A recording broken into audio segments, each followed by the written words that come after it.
The first thing I noticed about Montclair Vineyards wasn't its beauty, it was the silence. Not the city kind of silence, the kind that hums beneath traffic and distant arguments, but a deep, breathing quiet, a kind that presses against your chest until you have no choice but to listen to your own thoughts.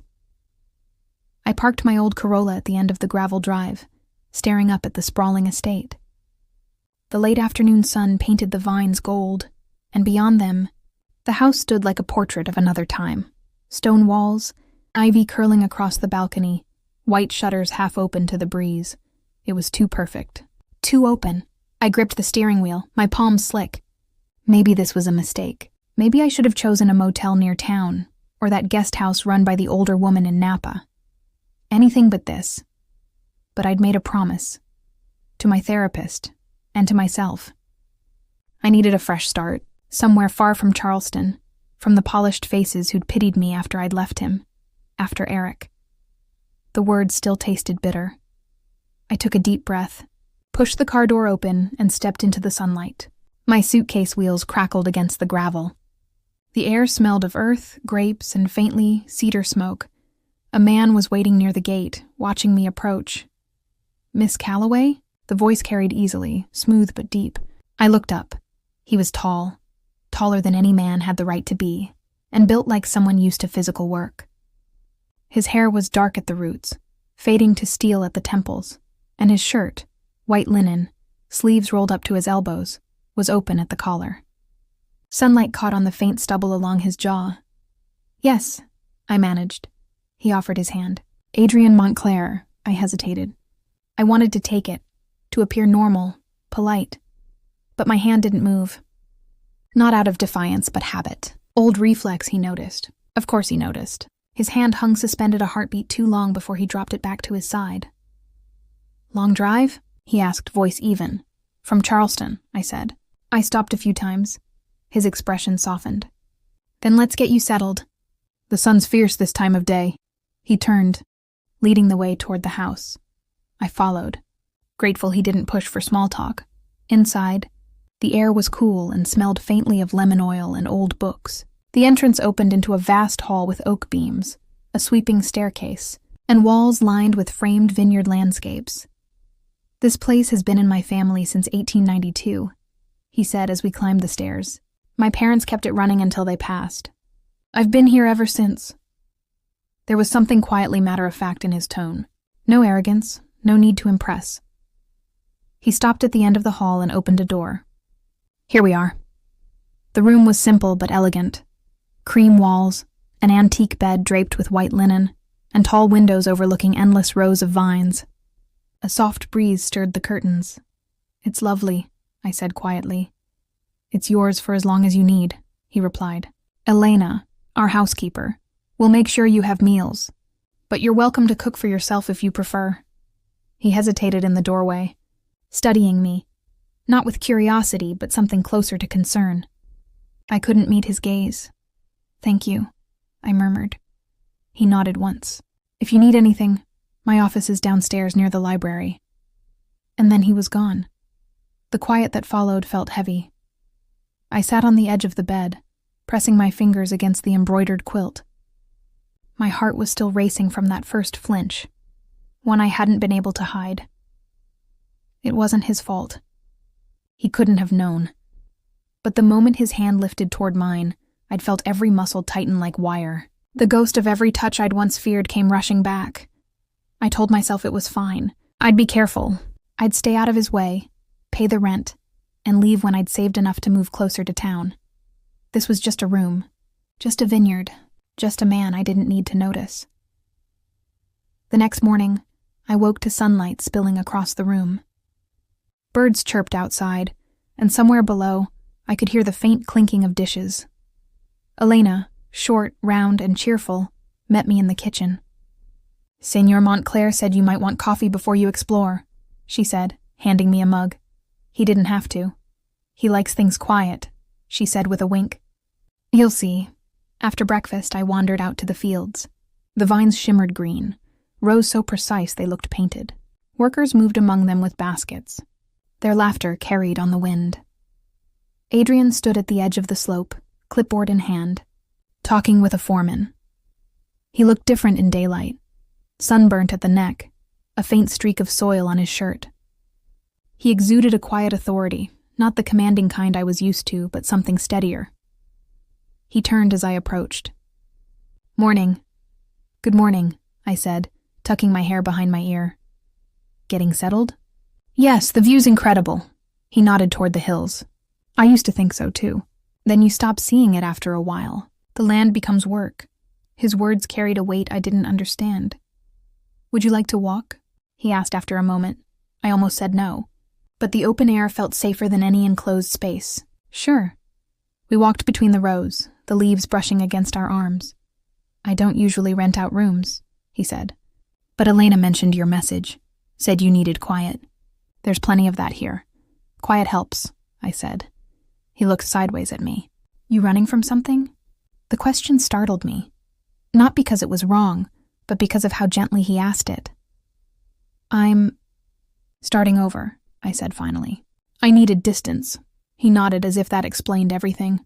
Maybe it did. When we reached the end of the row, I paused to look back. The sunlight turned the fields to gold. "You're welcome to help around here if you want," he said. "No pressure. Just something to fill your days." I nodded. "I'd like that," he smiled faintly. "Then we'll start tomorrow." That evening, I helped Elena label wine bottles in the cellar. The air was cool, smelling faintly of oak and fruit. When I reached for a crate, my sleeve caught the edge of a shelf. Bottles rattled dangerously. "Careful," Adrian's voice cut through the dimness as he stepped forward, steadying the crate. His hand brushed my arm, just a touch, barely there, but my entire body went rigid. He froze, eyes meeting mine instantly. His hand dropped away as though burned. "I'm sorry," he said quietly. Reflex. "It's fine," I whispered, though my pulse thudded in my throat. He studied me a moment longer.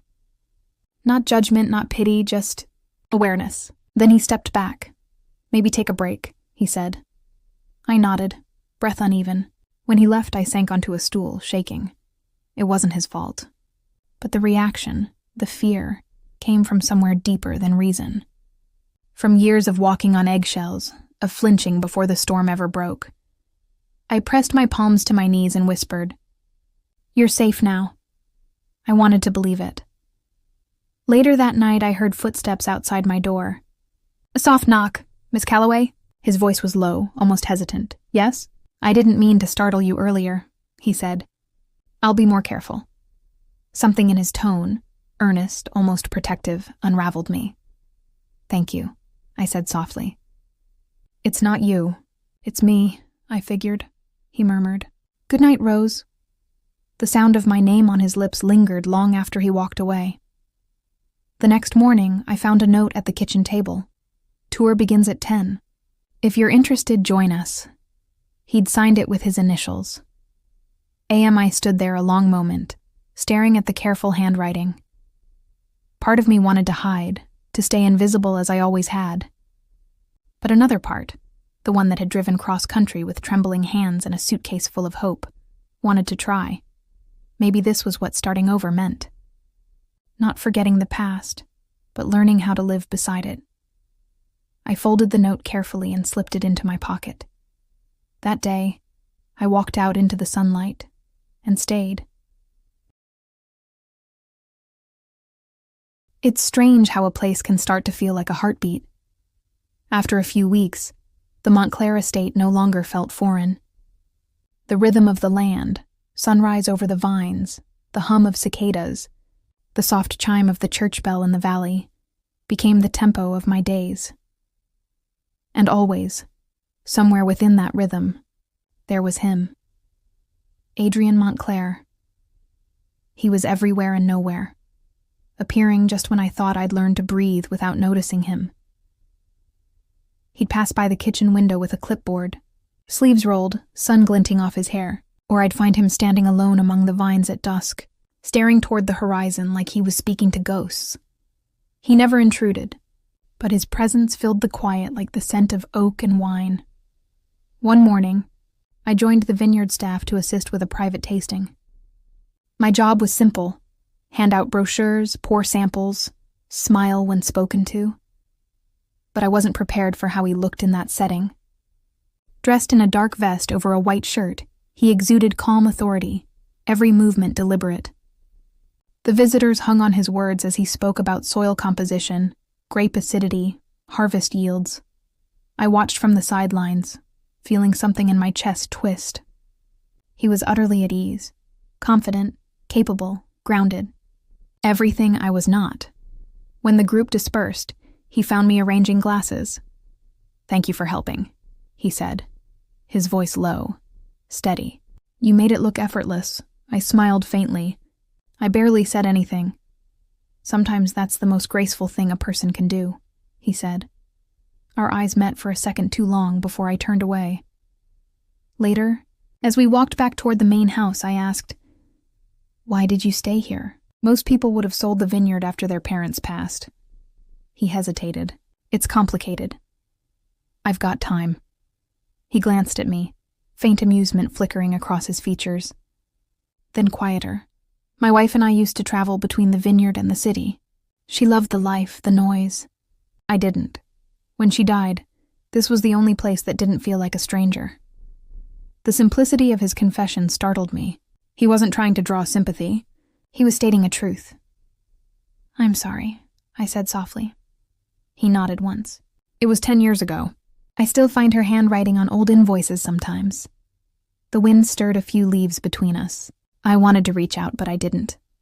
Not yet. That evening, I lingered near the barn as the workers packed up. Adrian was adjusting a valve on one of the irrigation lines, his shirt damp with sweat. "Need help?" I asked. He gave a short laugh. "I doubt it's your kind of work. You'd be surprised." He stepped aside, letting me kneel beside the valve. "Twist that one." "No, the smaller pipe." I followed his direction, the metal cool under my fingers. The water pressure released with a soft hiss. "Perfect," he said approvingly. "You learn fast." I looked up and froze.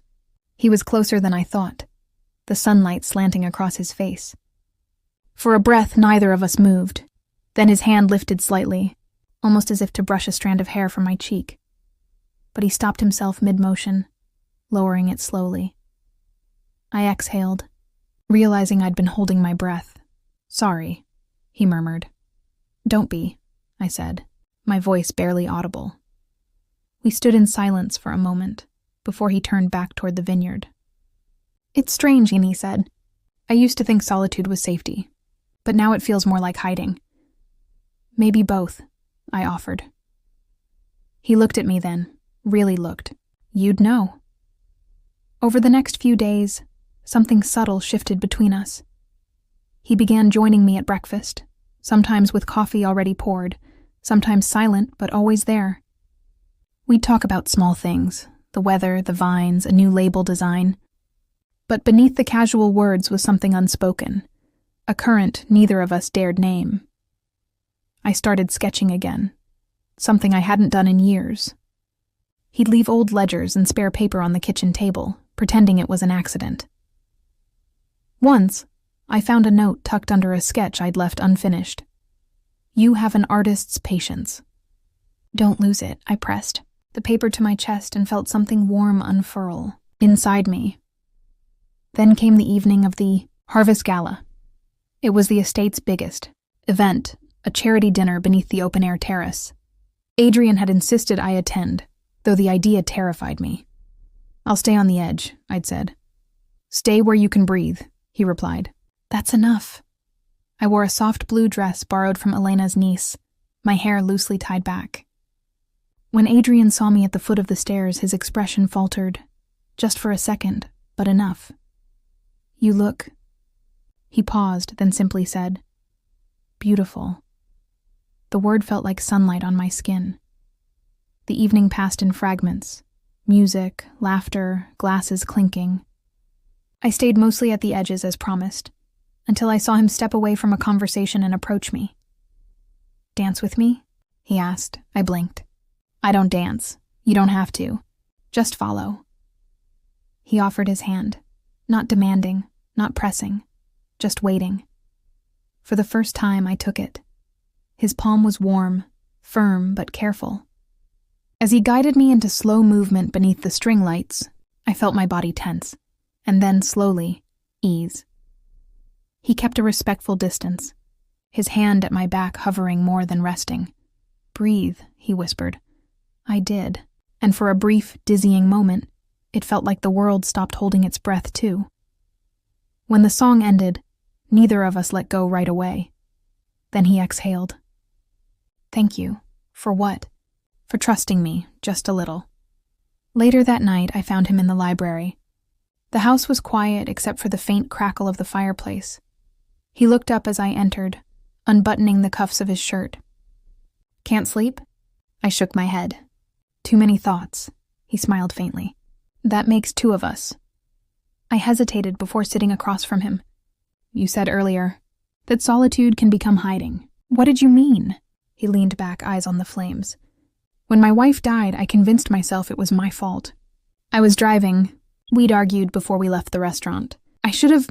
He stopped, swallowing hard. "So I stayed here. I thought if I worked hard enough, made the vineyard thrive, maybe I'd make it right. But guilt doesn't dissolve in work." The honesty in his voice undid me. "I know what that's like," I whispered, trying to fix something by disappearing. He looked at me, his gaze steady. "Who hurt you, Rose?" The name in his mouth felt different this time. Soft, careful. "My fiancé," I said, barely above a whisper. He liked control. It started small, what I wore, who I saw. Then it wasn't small anymore. When I left, he said I'd never make it alone. Adrian's hands clenched. He was wrong. Sometimes I still believe him, I admitted. That's the worst part. The fire popped softly. He leaned forward then, his voice low. "You're stronger than you think. You didn't break, you walked away." I felt tears sting my eyes. "I don't want to be afraid anymore." "You won't be," he said. "Not here." Something in his tone made my breath catch. He reached across the small space between us, stopping just short of touching. His hand hovered, waiting for permission. I nodded once. His fingers brushed mine, feather light. It was the smallest contact, and yet it felt monumental. He withdrew first, as though afraid of crossing an invisible line. "I should sleep," he said quietly. I stood too, but before I left I said, "You don't have to fix me." "Adrian." He looked up, eyes dark and unguarded. "Maybe I need fixing too." The next morning, everything felt different. He was distant again. Not cold, but careful. We worked side by side bottling the new batch, speaking only in brief sentences. It should have eased me, but instead it made my chest ache. In the afternoon, a supplier came by. A loud, laughing man named Victor, who clapped Adrian on the shoulder and said with a grin, "So this is the woman keeping you from turning into a ghost?" I froze. Adrian's jaw tightened. Victor laughed it off, oblivious, but the words hung in the air long after he left. That night, I skipped dinner. A knock came hours later. He stood outside my door, hair tousled, expression unreadable. "Don't hide from me," he said softly. "I don't want to be a rumor," I whispered. He exhaled, stepping closer, but stopping just shy of the threshold. "You're not. You're the only real thing I've let into this house in years." The confession broke something open inside me. But before I could respond, he turned away. "Good night, Rose." His voice was steady, but I heard the strain beneath it. As his footsteps faded down the hall, I pressed my forehead to the door, my heart aching with something I was finally brave enough to name. I was falling for him, and I had no idea if either of us could survive it. The morning after he walked away from my door, the vineyard felt different, like the quiet had weight. I moved through the motions of the day, breakfast with Elena, notes on shipment labels, watering the garden, but everything hummed with a tension I couldn't name. Adrian avoided me, not cruelly, just carefully. The space between us had turned into a wound. By afternoon, clouds began gathering over the hills, a rare sight for Sonoma in summer.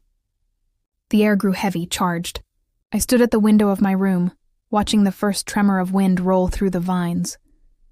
Then came a sharp crack of thunder. I flinched, heart hammering. For a second, I wasn't in California. I was back in Charleston, crouched beside the door, listening for footsteps that meant anger. "You're safe now." The words barely held. I forced myself to breathe. Then I heard it, shouts from outside. I rushed to the porch. Workers were hurrying to cover barrels near the south shed, rain threatening to ruin the day's harvest. And in the middle of it, I saw him, Adrian, shouting orders soaked to the bone. "Adrian!" I called, running toward him. He turned, eyes wide. "Rose, get back inside!" Lightning cracked again, closer this time. He was trying to secure a tarp over the fermenting tanks when a loose beam shifted in the wind. "Look out!" He turned too late. The beam swung down. I screamed, lunging forward. He caught the blow on his shoulder, but the impact threw him off balance. He stumbled, landing hard on the wet ground. I was at his side before I could think, kneeling in the mud. "You're hurt." "Just twisted my ankle," he gritted out. His face was pale, jaw tight. I slid my arm under his, steadying him. This time I was the one who reached first. "Come on, lean on me." His weight was solid, heavy against my side, but he didn't argue. Together we limped toward the house, the storm howling around us. Inside, Elena rushed to bring towels, fussing over him. But Adrian waved her off, insisting he was fine. When she finally left to fetch tea, he sank into the couch, head in his hands. I knelt before him, gently pulling off his soaked boots. "You should have let someone else handle that beam," I scolded softly. He gave a faint, humorless laugh. "I'm not good at letting others help," I noticed. His eyes lifted then, storm gray and unguarded. "You came out in the rain for me." "I wasn't about to watch you get crushed," I said. Something flickered behind his gaze. Part disbelief, part something warmer. "You're shaking," he murmured. "So are you," I whispered. Our eyes locked. The world seemed to narrow until it was only that. The sound of rain, the warmth of his breath, the nearness of him.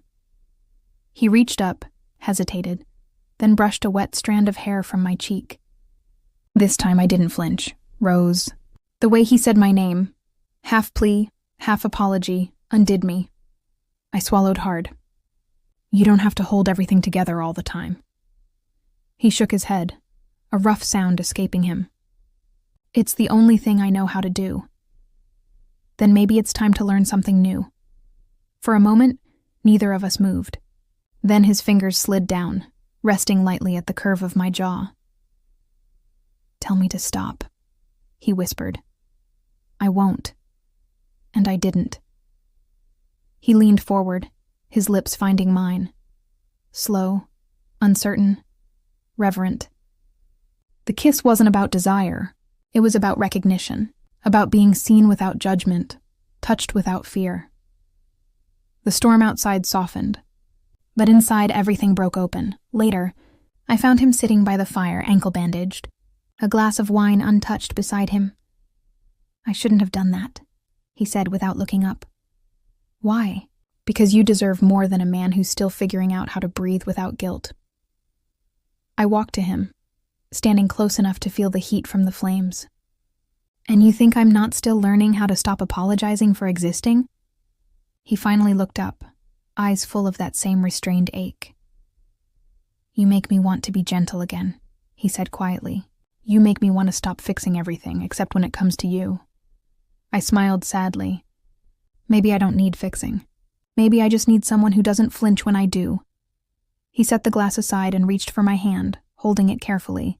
His thumb brushed over my pulse. "Then let this be the start." We spent the next few days in an unspoken truce, sharing quiet meals, small smiles, longer glances. His ankle kept him near the house, which meant proximity I wasn't sure how to navigate. I'd find him reading in the study, glasses perched on his nose, sunlight catching in his gray hair. Sometimes I'd sit opposite him with my sketchbook. Neither of us said much, but the silence between us had changed. It felt like a bridge instead of a wall. One afternoon, I was sketching the vineyard when he said softly, "I used to hate that view." I looked up. "Why?" because it reminded me of what I lost. My wife loved it. She said the vines looked like rivers of gold at sunset. I hesitated. Do you still love her? He was quiet for a long moment. Then, a part of me always will. But love isn't a single lifetime. It's the courage to keep offering it, even after it breaks you. The truth in his words ached somewhere deep inside me. Do you ever think, I said carefully, that maybe we meet certain people not to be saved, but to remember we can start again? He smiled faintly. I think that's exactly what you are for me. That night I couldn't sleep. The vineyard shimmered under moonlight, silver and endless. I wandered downstairs, barefoot, and found him on the porch, crutch leaning against the railing. He looked over, surprised. You should be in bed. So should you. He smiled, weary but real. Couldn't sleep. Me neither. I stepped closer, the boards creaking under my feet. Do you ever think we were both hiding in the same place, just in different ways? He turned to me fully. I think I saw my reflection in you long before I admitted it. For a moment, the world was still. Then I reached for him. This time, when our hands met, there was no hesitation. His fingers tightened around mine, anchoring, steady. I began, then faltered. He understood before I could finish. You don't have to explain. I want to, I said. I've never been with anyone. Not really. I thought it was fear. Maybe it was waiting. He exhaled softly, eyes full of tenderness. Then let's not rush what's already right. The porch light flickered gently as he pulled me closer, his breath warm against my forehead. He didn't kiss me, not yet. He just held me, his heart beating steady beneath my ear. And for the first time in years, I didn't feel fragile. I felt safe. When morning came, the rain had passed, leaving the vines sparkling with dew. Adrian was already outside, leaning on his crutch, inspecting the damage. I joined him quietly. The vineyard survived, I said. So did we, he murmured. We stood side by side, the sunlight washing over us. There was no grand declaration, no dramatic confession, just the quiet truth of two people who'd stopped running. From their past, from themselves, from each other. He turned to me, eyes gentle. You'll have to leave someday, he said. You'll want your own life. Maybe, I said. But right now this feels like living. He smiled and it reached his eyes. Then stay as long as you need. Weeks later, the vineyard glowed gold again. I'd started helping design a new label for the Montclair wines, a watercolor sketch of the valley at dusk. Adrian insisted it be called the Renewal Vintage. When the first bottles arrived, he placed one in my hands. You did this, he said.